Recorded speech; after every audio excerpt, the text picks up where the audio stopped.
5টা বাজে আসছে না, দেখি আসুন বসি। ভাই এতক্ষণ ফোন করছি তুই আসছিস না কেন? আরে জ্ঞান যে আমি আনতে গেছি। হ্যাঁ আজকে খুব গরম না রে? হ্যাঁ আজকে খুব গরম না রে?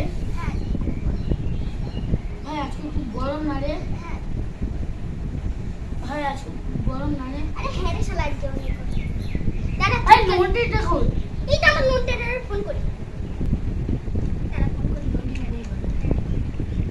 হ্যালো নোটে কোথায় রে? বাইরে চলে আয়। আরে আরে চলে আয়। জ্ঞান গেছেন জ্ঞান। আরে এই গরমে ভালো লাগে না, তুই গেটিং তো করছিস, বস এখানে। বস বস বস এখানে বস বস। আরে বস না শালা, বস। এই না না না, চল ভাই খিচুড়ি আর বিরিয়ানি খাই। হ্যাঁ এই গরমে লোক বাঁচে না, খিচুড়ি আর বিরিয়ানি খাচ্ছে সবসময় খা খা খা। ভাই খিচুড়িও খাবো বিরিয়ানি খাবো, দেখবি খিচুড়ি আর বিরিয়ানি, বিচুরিয়ানি।